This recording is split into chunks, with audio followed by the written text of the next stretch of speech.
Práctica 1. Transferencia de calor. Introducción. Calor y temperatura son conceptos que en el lenguaje cotidiano se confunden, pero son diferentes. Por ejemplo, la frase o expresión "uf, qué calor hace" es una expresión común para referirnos al concepto de temperatura, a pesar de que mencionamos la palabra calor. Calor se define como la energía cinética total de todos los átomos o moléculas de una sustancia. Cuando dos cuerpos que tienen distintas temperaturas se ponen en contacto entre sí, se produce una transferencia de calor desde el cuerpo de mayor temperatura al de menor temperatura. La transferencia de calor se puede realizar por tres mecanismos físicos: conducción, convección y la radiación.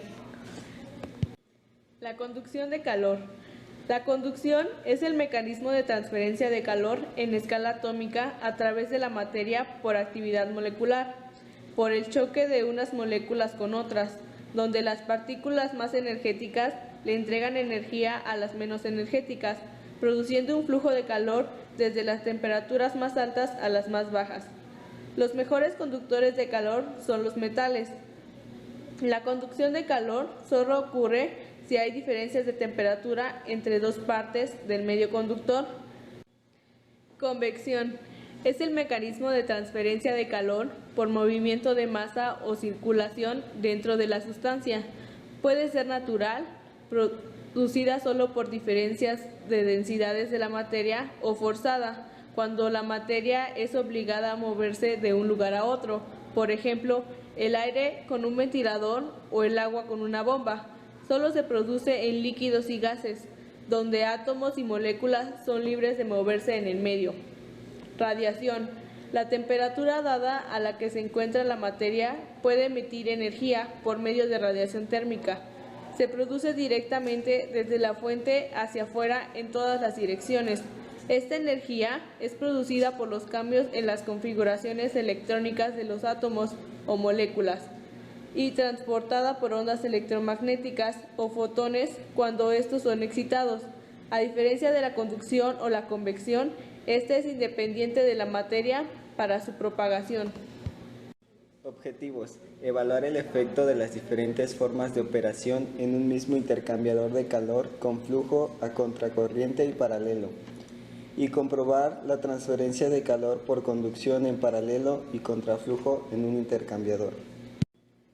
Material: un refrigerante, 2 mangueras, una tela de albesto, 2 pinzas, un conector curvo, un conector en Y, un matraz bola de 100 mililitros, 2 tapones de hule, 2 soportes universales, una probeta de 100 mililitros, 2 vasos de precipitado de 250 mililitros, 3 perlas de ebullición y un mechero Fisher. Reactivos: agua. Procedimiento: montar un equipo de destilación a contracorriente y paralelo. A contracorriente: una vez conectado el equipo de destilación, se debe controlar el gasto de fluido en destilación y de fluido refrigerante, utilizando 2 gastos diferentes, un gasto medio y un gasto completo. Tomar muestras cada 5 minutos en 3 ocasiones de la temperatura de entrada y salida de agua fría y caliente y registrar. Empezar a tomar la temperatura cuando el agua del matraz bola comience a ebullir. Tener cuidado de que no haya burbujas en el destilador donde circula el agua fría. A paralelo: una vez terminado el experimento a contracorriente, cambiar las mangueras de agua fría que están conectadas al refrigerante de tal manera que quede el sistema en paralelo. Tomar muestra cada 5 minutos en 3 ocasiones de las temperaturas de entrada y salida de agua fría y caliente y registrar. Discusión: la transferencia de calor es aquella ciencia que busca predecir la transferencia de energía que puede ocurrir entre cuerpos materiales como resultado de una diferencia de energía. Como sabemos, hay 3 formas diferentes en las que el calor puede pasar de un material o cuerpo caliente a uno frío. aun cuando en la práctica muchas aplicaciones son combinaciones de 2 o 3 de estas y se conocen como convección, conducción y radiación. Pudimos observar que en un intercambiador de calor participan 2 o más corrientes de proceso.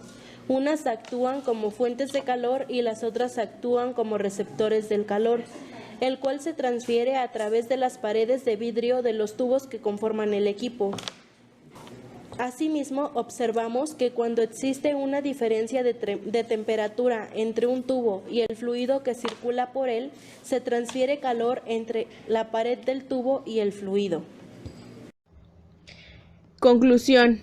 Evaluamos el coeficiente global de transferencia de calor en forma teórica y experimental, viendo el efecto en las dos formas de operación del intercambiador con flujo a contracorriente y en paralelo.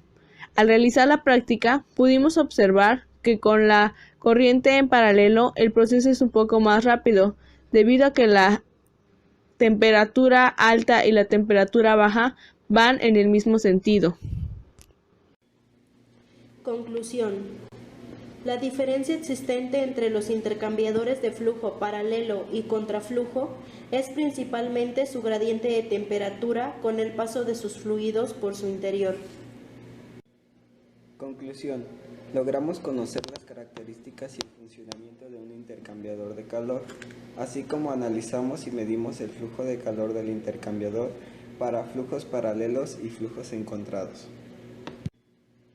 Podemos concluir que esto se da esencialmente porque se aplican principios básicos de intercambio de calor como la conducción y convección.